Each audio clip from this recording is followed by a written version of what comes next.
박찬호 차관님은 성균관대학교 행정학과를 졸업하시고 서울대학교 행정학 석사와 미국 인디애나 대학교 공공정책학 석사 학위를 취득하셨으며 성균관대학교 대학원에서 행정학 박사 학위를 취득하셨습니다.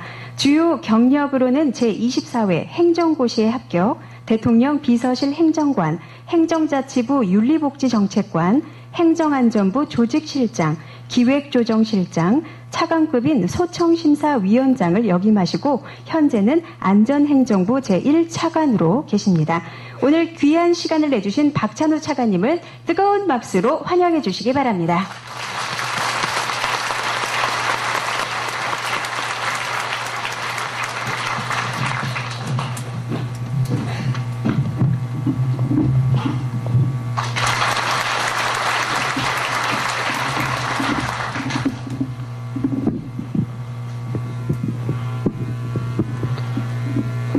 여러분 반갑습니다. 방금 소개받은 박찬호입니다.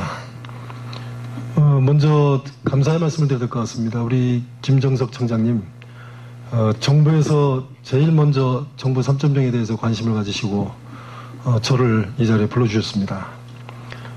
그 정부 3.0이라는 이 용어가 굉장히 생소하게 여러분들한테 들릴 텐데 박근혜 정부의 정부 혁신 계획입니다. 이 정부 혁신을 토대로 개방과 공유, 소통과 협력이라는 큰 방향으로 국가의 혁신을 이끌어가겠다는 박근혜 정부의 정부 혁신 프로그램이고, 앞으로 정부와 지방 또 우리 국가를 운영하는 모든 시스템이 이 개방과 공유, 소통, 협력이라는 그런 틀 속에서 큰 변화를 해야 되는 그런 상황인데, 우리 안전 문제를 책임지고 있는 그 수도 서울의 경찰청장님께서 거기에 대한 그 남다른 해안을 가지고 이 자리를 마련을 하신 것 같습니다. 대단히 뜻깊게 생각하고 감사하다는 말씀도 드리겠습니다. 그리고 이 모처럼의 기회인 만큼 경찰에 대한 국민의 기대, 또 대통령의 기대, 그리고 우리 유정복 장관님의 관심과 성원이 있다는 말씀을 또 드리겠습니다. 그 지난번 업무보고 때도 대통령께서 말씀하셨습니다마는 국민의 생명과 재산은 경찰과 소방이 지키고, 또 경찰과 소방에 대해서는 국가가 지킨다, 이렇게 말씀하셨습니다. 그만큼 우리 경찰 조직이 국가의 근간이 되는 조직이고 정말 그 중요한 일을 하는 조직이다, 그런 말씀을 강조하신 말씀으로 이해를 하고 있습니다. 그런 경찰도 안전에 대한 소임을 다 하려면 개방과 공유, 소통과 협력이라는 그 정신을 부처 간에, 또 관련 기관 간에, 또 경찰과 국민 간에 그 틀을 전향적으로 바꿔 나가야지만이 이 시대에 주어진 소명을 다할 수 있다고 생각합니다.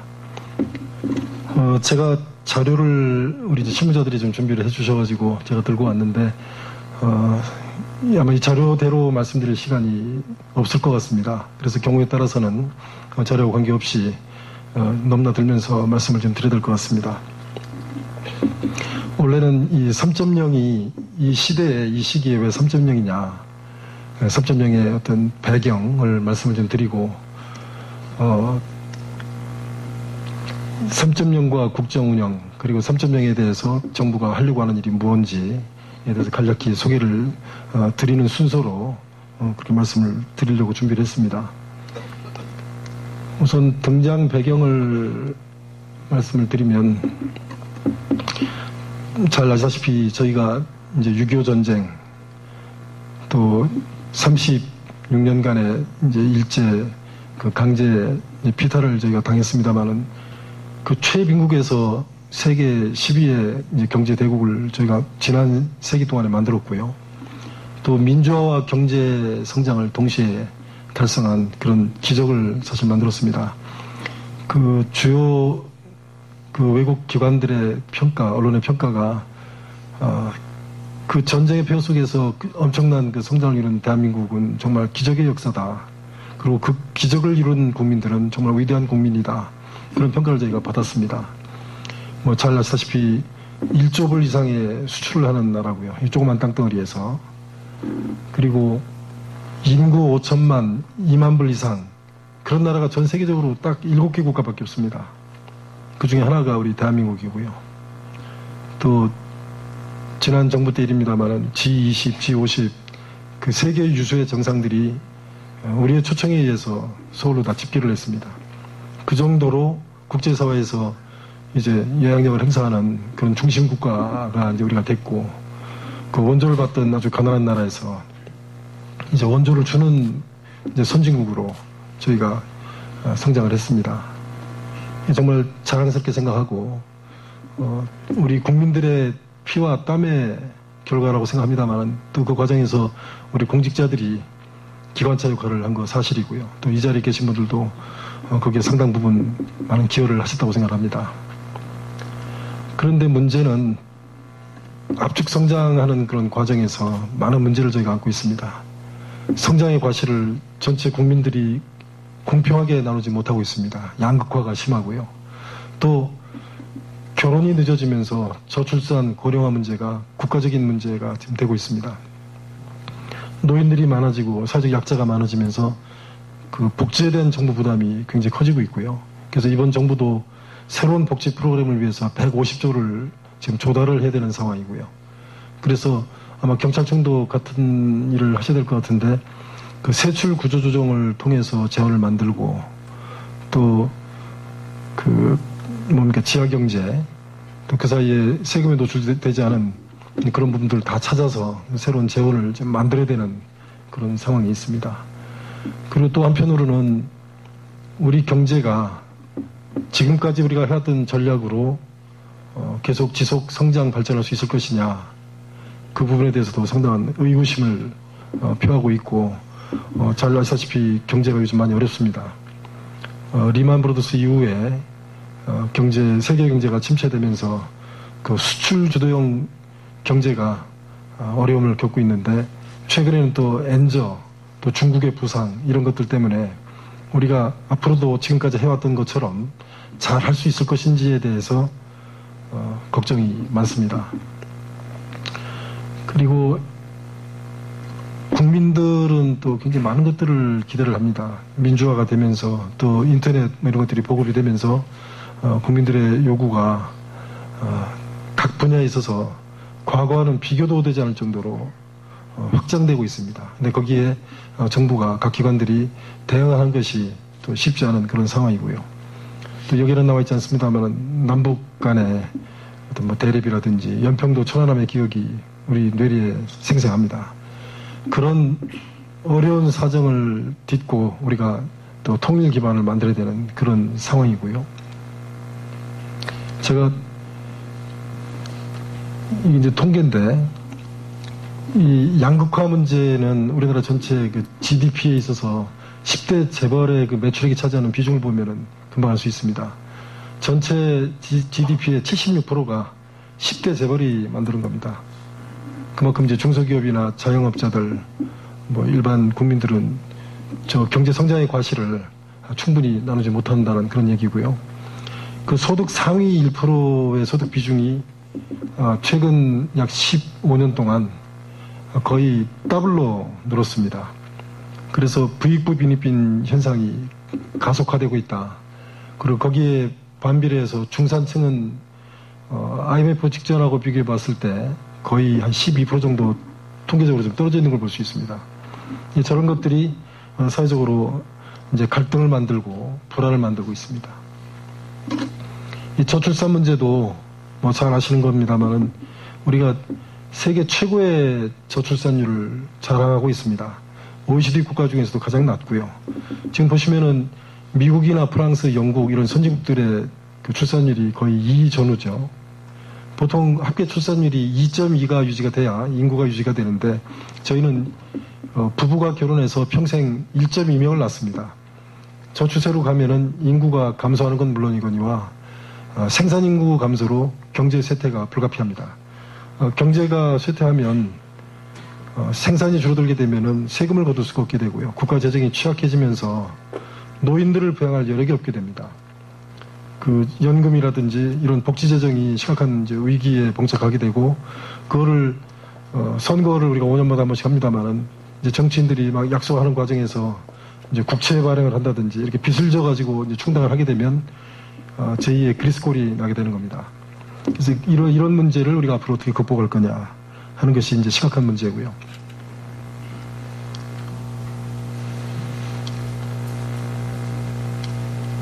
이게 작동이 잘 안 되네요. 그 다음 페이지로 한번 넘겨보시죠. 우리가 이 전자정보에 엄청난 투자를 했는데 처음 그 동영상도 좀 원활치가 않고 기계도 좀 원활치가 않습니다. 경찰청에 그 기계를 빨리 선진화를 해야 될 것 같습니다. 네, 여기 나왔는데요. 제가 이제 농담을 했습니다. 이게 이제 우리나라의 그 산업 과정인데요. 아시다시피 그 불과 몇십 년 전만 해도 우리가 농업사회였었습니다. 근데 그런 농업사회였었는데 그 전쟁 끝나고 60년대에 우리가 이제 그 엄청난 이제 수출 진흥 또 산업화 정책을 추진하면서 이제 경공업, 중공업 그 단계를 거쳐서 지금은 이제 ICT 산업이 우리의 주력 산업입니다. 그 핸드폰, 스마트폰 생각하시면 되죠. 스마트폰에 대한 세계 시장 점유율이 거의 우리가 한 3분의 1 이상 40% 이렇게 점유를 하고 있고, 그런데 문제는 그러한 상황이 앞으로도 10년, 20년 뒤까지도 유지될 수 있느냐. 우리가 앞으로의 그 먹거리, 성장 동력 산업을 현재 수준에서 경쟁력 있게 만들고 있느냐 하는 부분입니다. 근데 학계나 그 전문가들은 이 ICT 산업의 수준을 벗어나서 ICT를 토대로 해서 그 과학기술과 문화가 융합되는 그런 그 창조 지식 산업으로 넘어가야 우리가 이 성장을 지속할 수 있다. 그렇게 이야기를 하고 있습니다. 그런데 현재 그 분야에 있어서는 우리가 대단히 취약합니다. 그래서 이런 상황으로는 우리가 3만 불, 4만 불 그 시대로 가기가 어렵다 하는 말씀이고요. 이거는 이제 우리나라 국민소득의 추이를 70년대 이후부터 이렇게 그래프로 그린 건데 쭉 보시면은 IMF 사태 요 근방입니다. 요때 좀 꺾였다가 다시 올라가다가 리만 브로더스 터지면서 다시 내려갔습니다. 그리고 그 상태에서 저희가 거의 벗어나지 못하는데 이게 2만 불 수준입니다.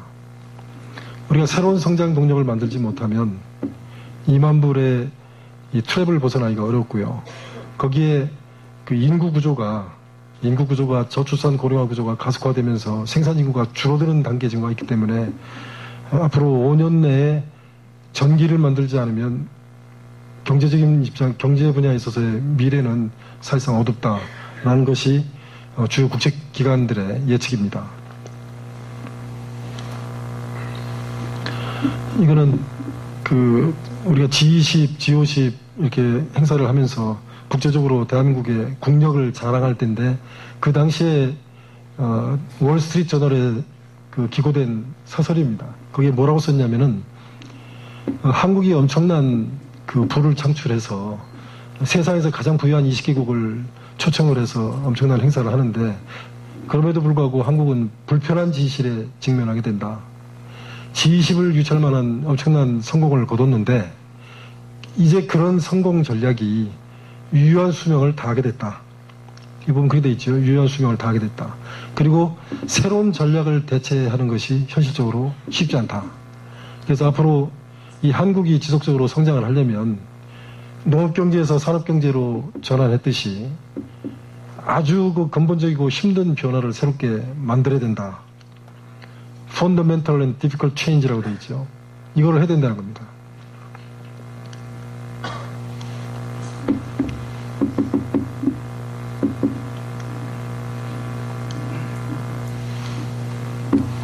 이 3.0은 그런 배경을 가지고 나온 겁니다.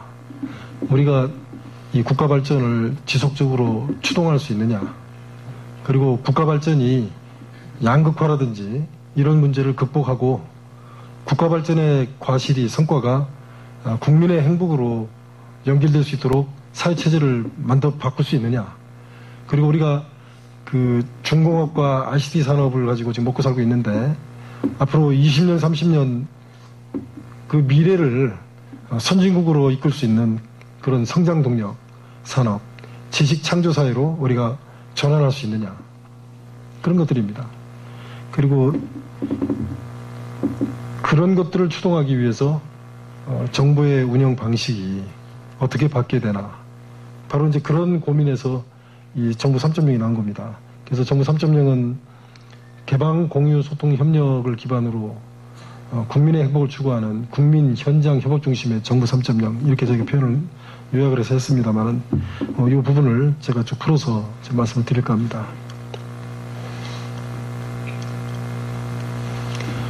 국정비전과 정부 3.0의 관계입니다. 그런 그 궁극적인 목적을 위해서 정부의 운영 시스템을 저희가 혁신을 할 거고요. 그걸 통해서 국민의 신뢰를 받는 정부를 만들고 그걸 통해서 대통령이 말씀하신 4가지 국정기조, 경제부흥, 국민 행복, 문화 융성, 그리고 평화통일 기반 구축 이런 것들을 통해서 국민이 행복한 희망의 새 시대를 만들겠다. 이게 저희의 그 비전이고요.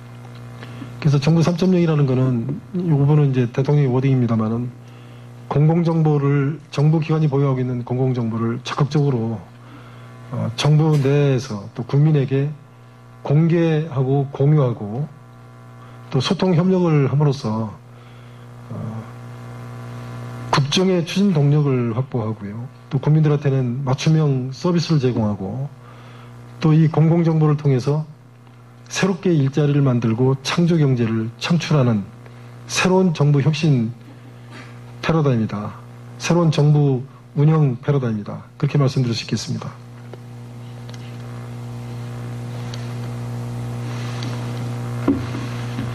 이 패러다임은 이제 정부 1.0, 2.0, 3.0 이렇게 단계별로 나눠서 설명을 드리면 1.0이라는 것은 옛날 우리 새마을운동 하던 시절 생각하면 되겠습니다. 관에서 먼저 만들고 그리고 신속하게 빨리 능률적으로 국민들을 동원해서 또 상위 하달 방식으로 지침을 시달해서 일을 하는 겁니다. 그 당시에는 인터넷도 발달되지 않았기 때문에 모든 것을 사람과 사람의 어떤 대면을 통해서 방문을 해서 문제를 해결했었고요. 근데 인터넷이 보급이 되면서 또 민주화가 진행이 되면서 이런 정부 중심의 관주도 중심에서 국민 중심으로 바뀌게 되고요. 이 가치도 효율성에서 민주성으로 바뀌게 됩니다. 그리고 국민들의 참여를 또 적극 권장하게 되고요. 그러나 뭐 전방위적으로 모든 면에서 개방되는 것은 아니고 제한적으로 요구에 의해서 우리가 공개하고 그런 형태로 간 겁니다. 그러나 어쨌든 일방향에서 양방향으로 그 패러다임이 바뀌게 되고요.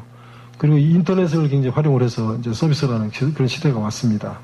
근데 그 시대에서 한 걸음 더 나가서 이 정부 3.0은 막연하게 국민의 어떤 요구에 알아서 뭘 만들어주는 것이 아니고 국민 개개인의 필요, 수요, 그게 뭔지를 사전에 알아서 미리 공급해주는 정부. 그리고 이 민주성도 제한적 민주성이 아니고요. 정말 국민 입장에서 현장 중심에서 확장된 그런 민주성을 추구하고요. 또 적극적인 개방, 공개, 소통, 협력을 통해서 또 양방향이지만 실제 필요한 것들을 선제적으로 공급할 수 있도록 맞춤형으로 그리고 유선 인터넷뿐만 아니라 무선 인터넷 그리고 우리 모바일 환경에서 앞선 그런 시대 속에서 여러 가지 서비스를 하자는 방향으로 이 패러다임이 바뀌게 되는 겁니다.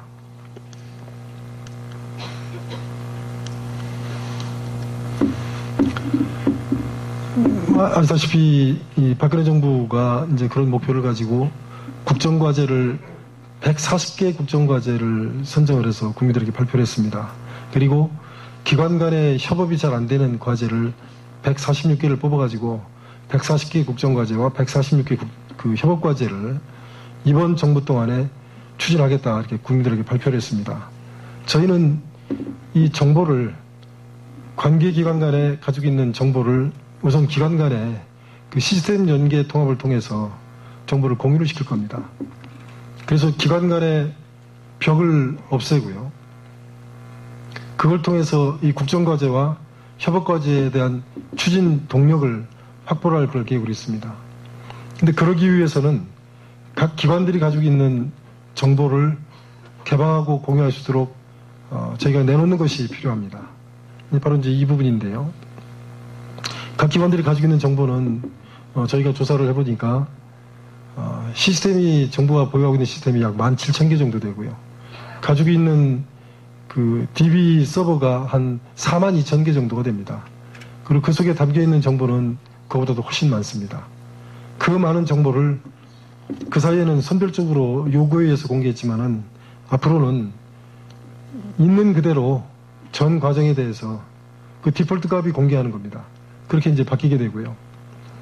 그래서 정보공개법과 그 데이터에 대한 제공 활용에 관한 법이 국회에 이제 나가 있습니다. 그래서 데이터 제공 활용에 관한 법은 이미 상위를 통과해서 법사위에 기록되어 있고 6월 중에 관련되는 법이 전부 정비가 될 계획으로 있습니다. 그래서 이거를 하게 되면 이제 같은 얘기입니다. 이거를 하게 되면은 앞으로 이제 어떤 결과가 되느냐. 저희가 목표로 하는 것은 사실은 이제 두 가지입니다. 하나는 이 정보를 통해서 정부가 하는 일의 효율성을 제고하고 그 시스템 연계나 정보 공유를 통해서 관계 기관 간에 협조가 잘 안 되는 부분도 부처 간의 벽을 넘어서 협조를 원활하게 만들 수 있고 그럼을 통해서 국정과제에 대한 추진 역량을 강화하고 이런 큰 목표가 하나 있고요.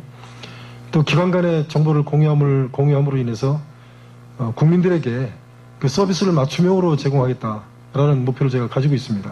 또 한편으로는 그 정보를 이용해서 그 정보를 활용하는 그 많은 기업들이 생기고 그걸 통해서 일자리도 만들고 또 시장도 창출하고 또 그 기업들이 새로운 시스템을 개발하면 그걸 활용해서 우리 행정기관들이 국민들에게 또 맞춤형 서비스를 또 제공하고 이런 것이 이제 저희 목표인데요. 아마 여러분들한테 좀 막연하게 될 것 같습니다. 구체적인 실례를 하나 좀 들어서 말씀드리면 이거 잘 보이시는지 모르겠는데 여러분들 그 시내버스 타고 다니실 겁니다. 요즘엔 그 시내버스를 탈 때 보면은 그 전광판에 LED로 몇 번 버스가 몇 분 뒤에 도착합니다. 이렇게 쭉 안내가 되는 걸 볼 수 있을 겁니다. 그게 서울시와 경기도가 처음에 교통정보를 공개를 했고요. 그 정보를 이용해서 고등학생 한 사람이 앱을 개발했습니다. 이 교통정보 안내 앱이죠.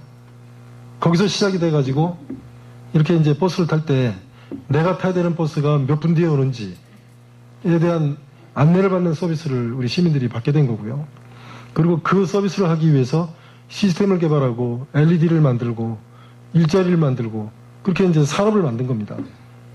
근데 이런 부분들을 전 분야에 확대하겠다는 게 정부의 계획입니다. 근데 여기에서 여러분들이 착안해야 될 점은 이 정보 공개를 통해서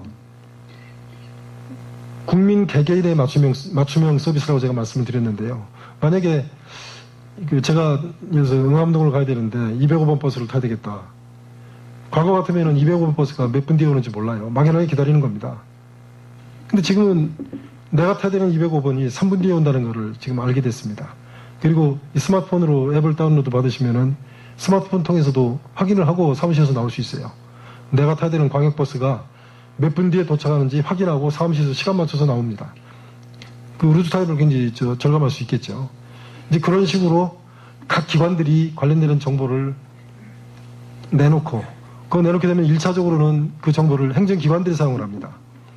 그래서 행정기관끼리 기관의 경계를 넘나들어서 그 정보를 공유를 하고요.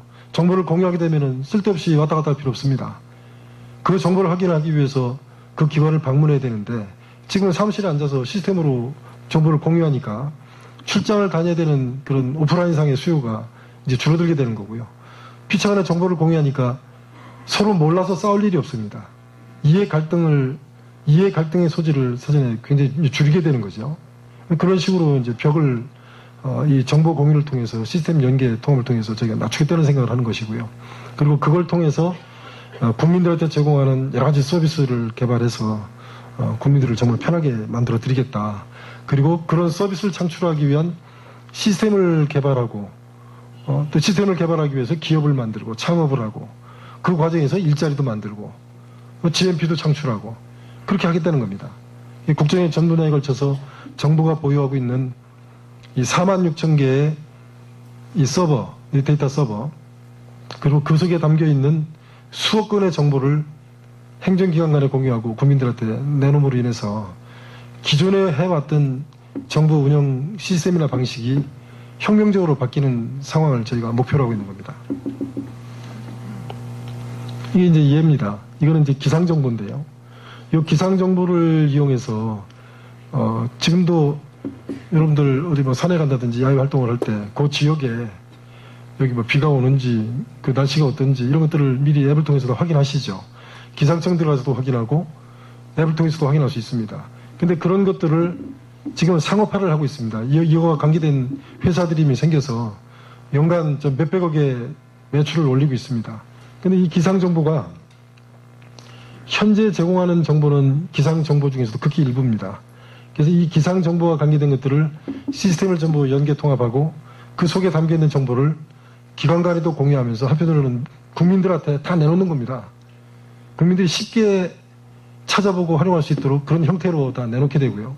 그러면 그거와 관련해서 기상 관련 산업들이 늘어나게 됩니다. 현재는 기상 예측을 하고 기상 예보를 하는 수준인데 앞으로는 이 기상 정보를 이용해서 농업에도 활용하고 예를 들어서 뭐 그 음식료 산업에도 기상 정보를 미리 예측해서 금년에는 어떤 제품을 개발해야 되겠다.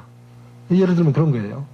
농업을 대규모로 투자하는 기업이 전 세계에 대한 기상 정보를 이용을 해서 금년에는 옥수수가 풍작을 이루고 감자가 흉작을 이룰 것 같다. 그럼 감작에 대한 손투자를 하는 겁니다. 그런 식으로 전 세계 시장의 곡물 시장에 대한 예측을 통해서 국내 농업 산업이 발전하게 되는 겁니다. 그리고 그거를 하기 위한 기업이 만들어지고 그거와 관계된 이 데이터 전문가들이 일자리를 찾게 되고요. 그런 걸 상상하는 거고요. 이런 기상 정보가 더 나아가면은 이 관련 산업까지 확장이 되는 겁니다. 처음에는 기상 예보 수준에서 하다가 기상과 관계된 의료, 뭐 이렇게 에너지, 이런 농업 정보 이렇게 2차 활용을 하고 3차적으로는 인근 산업 분야까지 이제 확장이 되게 되는데요. 이거 관련해서 지금 미국의 경우를 보면은 현재도 이 기상 산업에 종사하는 사람이 약 3만 5천 명 정도 되고요. 이거와 관계된 그 GNP 창출이 수조에 지금 달하고 있습니다. 이 기상 정보는 정부가 가지고 있는 정보 중에 빙산의 일각입니다. 엄청난 정보를 가지고 있어요. 그 정보가 어떤 정보가 있는지조차도 우리 공무원들도 잘 모르고 민간에서도 잘 모릅니다. 그래서 전체 정보에 대한 그 리스트를 전부 지금 업데이트를 하고 정부가 해야 되는 일과 관련해서 서비스와 관련해서 어떤 정보부터 각 기관별로 부처별로 개방 공유를 해야 되는지 어떤 시스템부터 연계 통합을 해야 되는지에 대한 것을 현재 전부 수요조사 중에 있습니다. 경찰청도 아마 본청에서 거기에 대한 지금 분석과 작업이 지금 진행 중에 있고 어제도 대통령께서 국무회의에서 이 부분을 굉장히 강조를 하셨고요. 각 부처 장관들한테 이 부분을 독려를 하셨습니다. 이 정보가 먼저 개방이 돼야 이 시스템이 바뀌게 되고 그걸 통해서 박근혜 정부가 하려고 하는 정부 3.0 창조 경제가 만들어지게 되는 겁니다.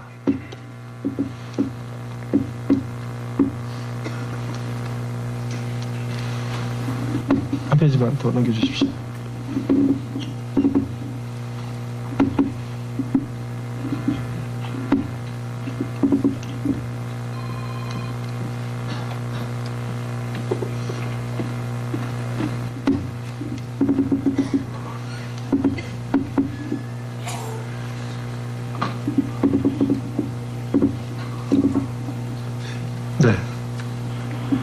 이제 앞서 이제 말씀을 드린 부분인데, 이 정부 3.0의 그 개방 공유 소통 협력이라는 것은 국정의 전 분야에 적용되는 겁니다.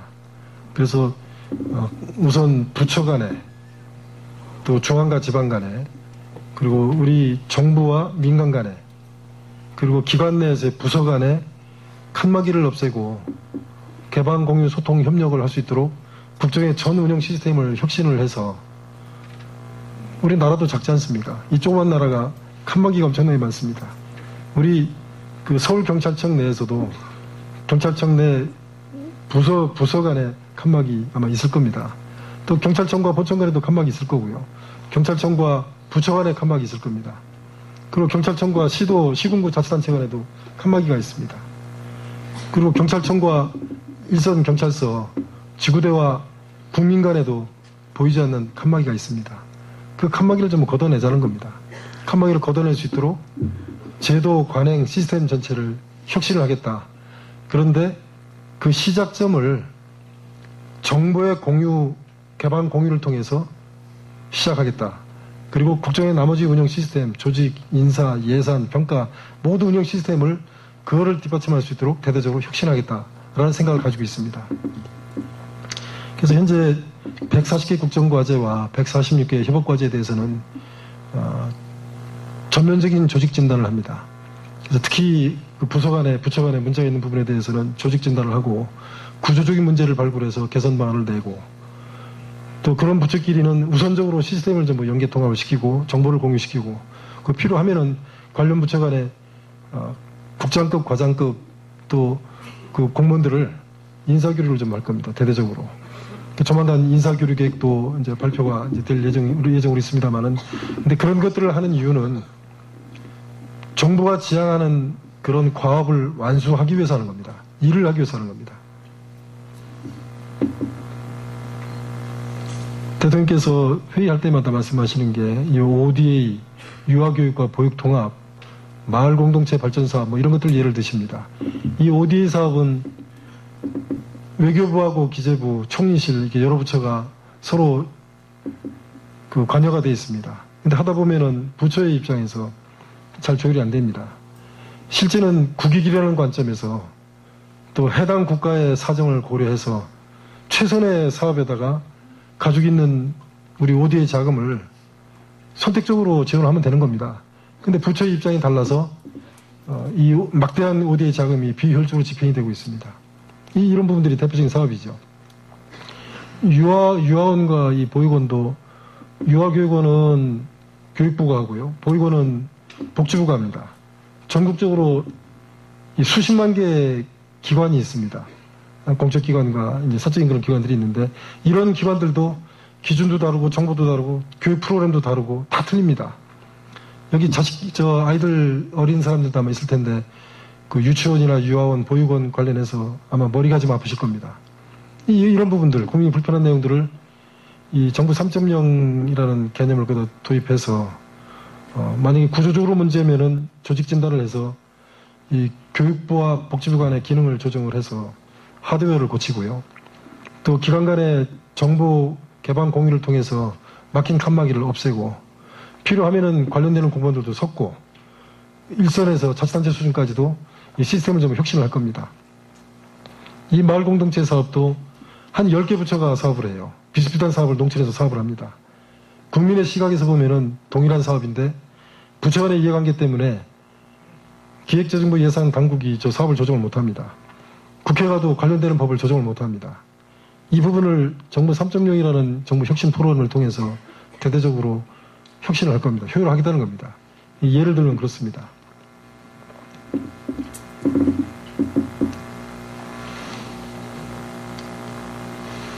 한 장만 더 넘겨주십시오. 이게 아마 이 포인터에 문제가 있는 것 같습니다. 이 포인터가 사실은 제가 들고 온 포인터인데 이게 좀 작동이 잘 안 되는 것 같습니다.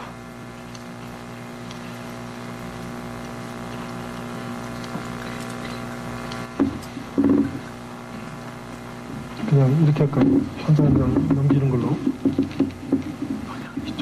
이쪽으로. 그래, 네.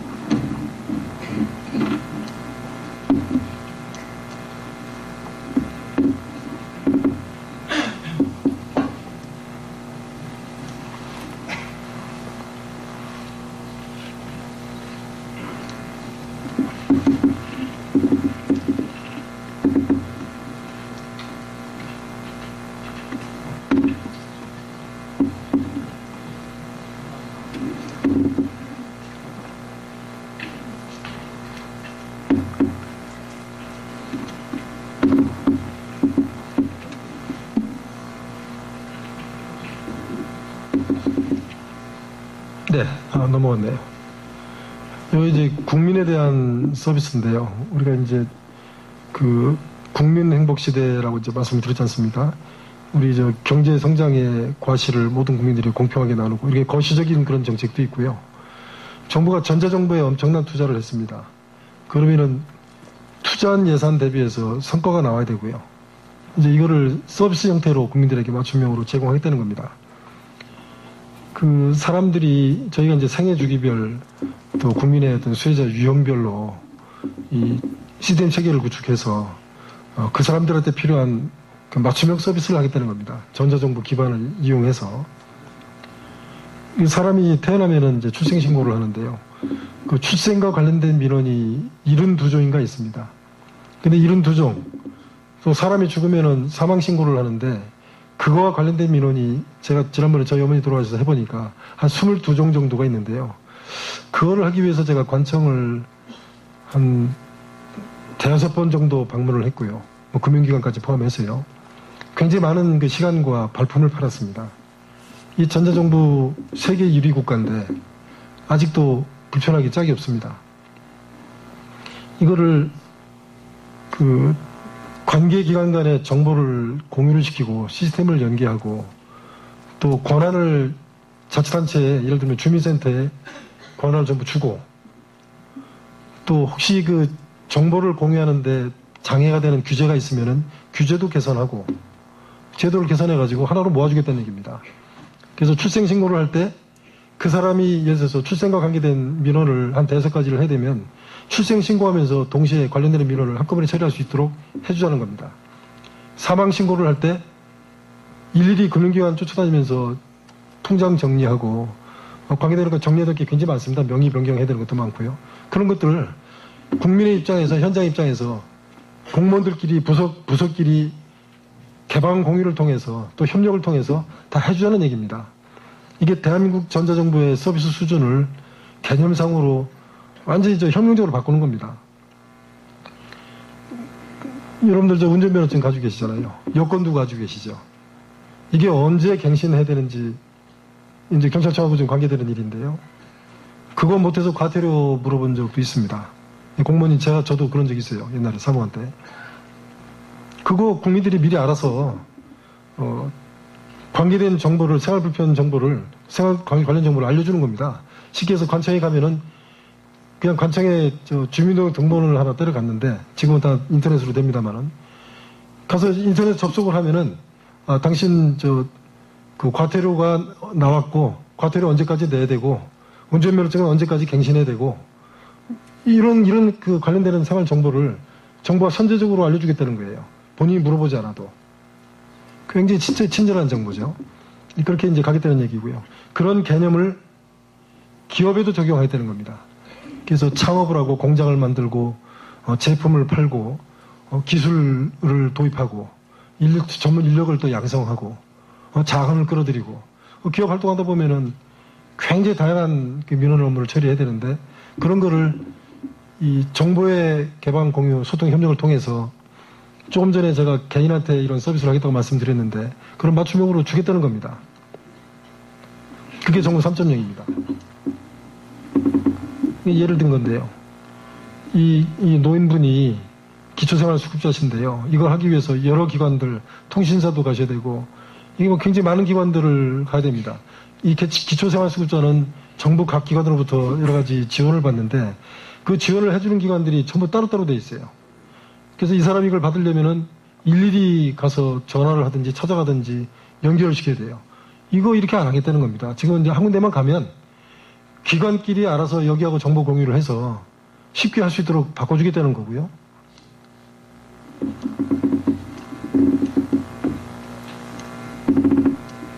또 하나 남겨보십시오.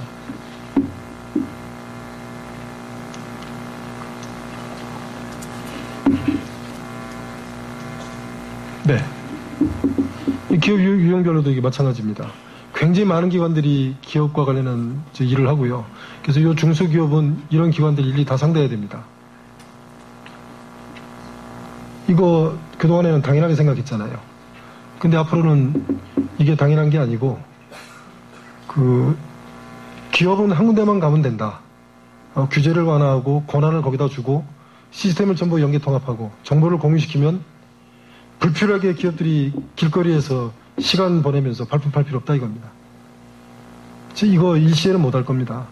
굉장히 많은 투자를 하고 작업을 하고 법령 개정을 하고 해야 되는 일입니다만은 저희가 단계적으로 이 방향으로 가겠습니다.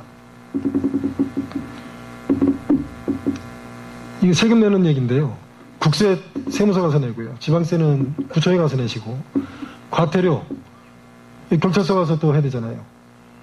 굉장히 많습니다. 지자체, 관계되는 기관들이 굉장히 많은데, 각종 공과금, 벌가금, 과태료, 세금, 이런 거 왜 국민들이 일일이 그 기관들을 찾아가면서 해야 됩니까? 돈 내는 것도 억울한데.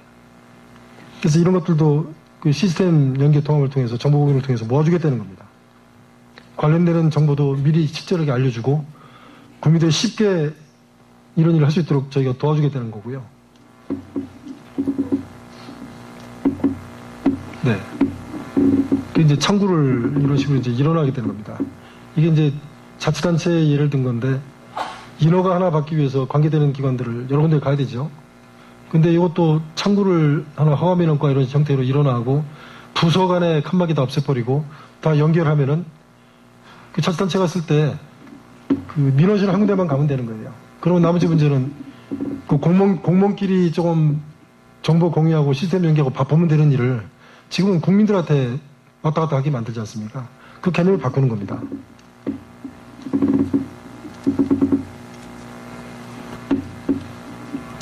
이 3.0이라는 거를 만약에 한마디로 요약하면 우리의 행정이 그 데이터 기반의 행정으로 바뀌는 겁니다.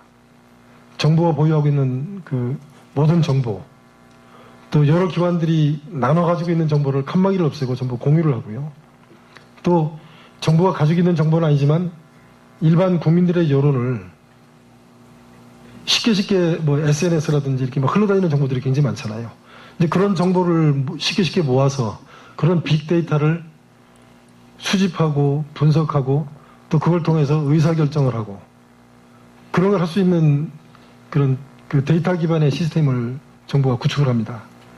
그래서 지금처럼 그 기관 간에 협조하기도 어렵고 또 어떤 의사결정을 할 때 어떤 개인의 주관적인 판단, 경험 이런 거에서 우리가 많은 결정을 하는데 앞으로는 그 정부가 보유하고 있는 어떤 정형 정보, 비정형 정보 또 밖에 흘러다니는 인터넷상의 많은 정보 이런 것들을 과학적으로 수집을 해서 그 수집된 정보를 과학적으로 분석을 해서 그거에 입각한 행정을 하겠다는 겁니다. 그리고 그거에 입각한 국가의 미래 전략을 수립하겠다는 거고요. 그거에 입각한 대국민 서비스를 하겠다는 겁니다. 3.0을 한마디로 정보 측면에서 시스템 측면에서 말씀드리면 그렇게 요약을 할 수 있습니다. 이 빅데이터를 이용한 과학적 행정이라는 것은 바로 이제 그 표현을 제가 한 겁니다. 이게 이제 예를 든 거예요.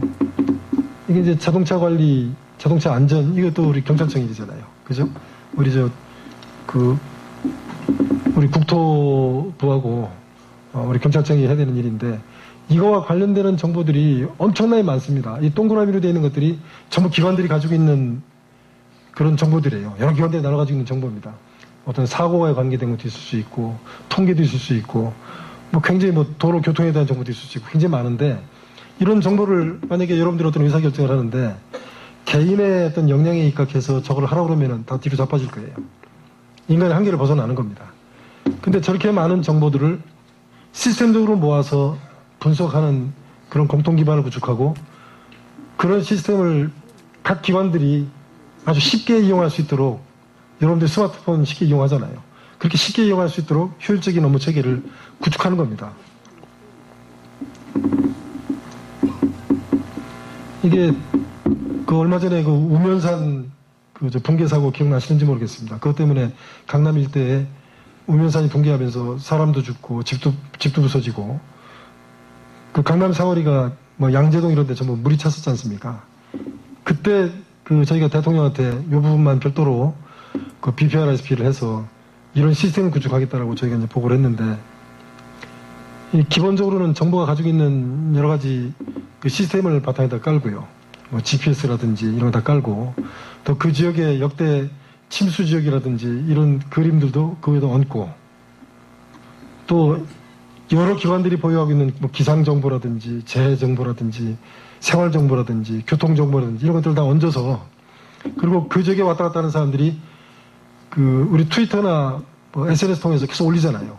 페이스북이나 카카오톡이나 이런 거 통해서 어느 지역에 지금 물이 차기 시작했다. 이런 식으로 정보를 올리면 그런 것들을 실시간으로 모아서 일선에 대응하는 기관에 알려주는 시스템이에요. 어디에 지금 물이 찬다는 정보가 막 들어오니까 또 CCTV를 통해서 실시간 확인이 가능하잖아요. 그 버스 노선을 이렇게 바꿔라. 어느 쪽에 물이 차기 시작하니까 빨리 2차 대응을 해가지고 관계 공무원들 거기에 투입하고 자원봉사자들 투입해서 그걸 막아라. 이런 식으로 효과적으로 대응하는 겁니다. 그리고 미리 저런 정보들을 평상시에 분석을 해서 예방사업에 투자도 하고요. 그래서 그냥 저 기관장이 그 때 되면은 지시해가지고 공무원들 지시해서 우기 대비해서 수해 대비해서 뭐 해라. 이렇게 막연한 지시를 하고 막연하게 일을 하는 것이 아니라 이런 관련되는 정보를 이 시스템을 통해서 수집하고 분석을 해서 효율적으로 아주 타임리하게 미리 적시에 일을 할 수 있도록 그렇게 만드는 겁니다.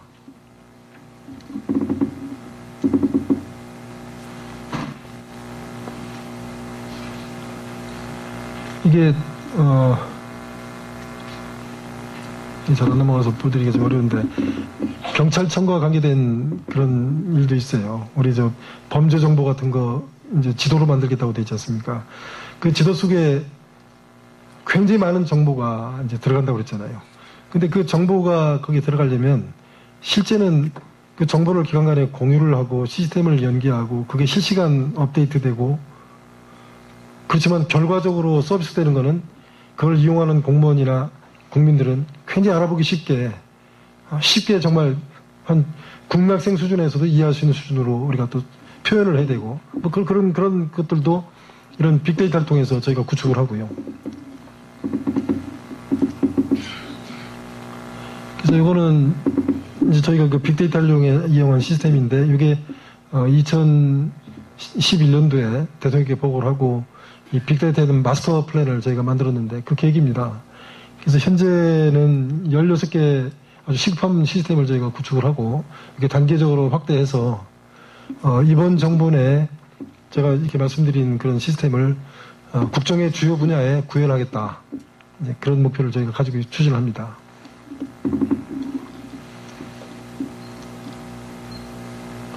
마무리를 짓겠습니다. 여러분들 이제 점심도 드시러 가셔야 되고. 그래서 이 정보 혁신이라는 거는 사실은 뭐 우리나라만 하는 건 아니고요. 이미 선진국들도 이제 비슷한 개념으로 뭐 호주, 미국, 유럽, 이런 OECD 국가들이 이제 많이 하고 있습니다.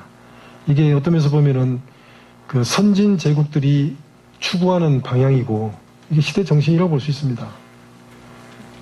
그 정보화 시스템이 이렇게 충분히 깔리지 않은 나라들은 하고 싶어도 할 수 없는 거지만 우리가 UN 평가 전자정보 1위 국가 아닙니까? 그런 기반을 가지고 우리가 전 세계적으로도 선도적으로 그 방향으로 이제 가겠다는 얘기고요.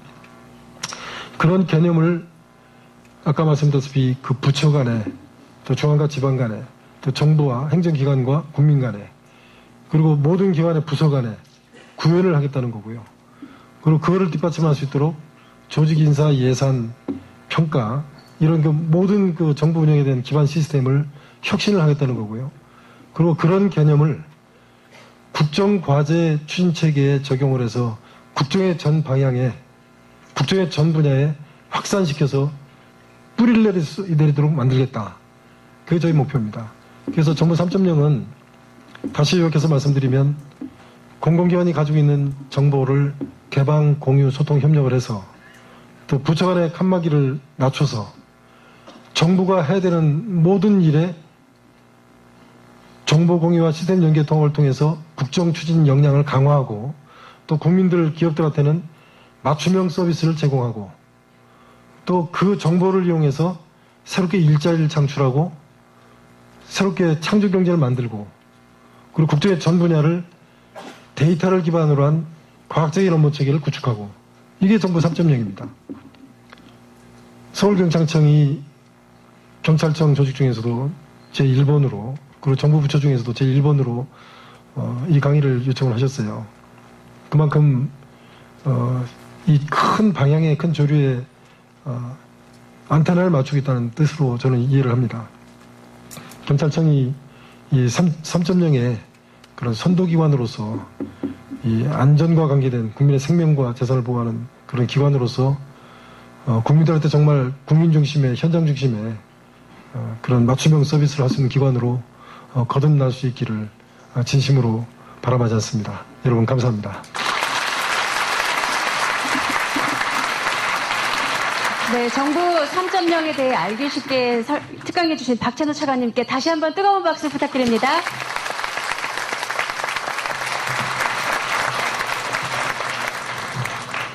네,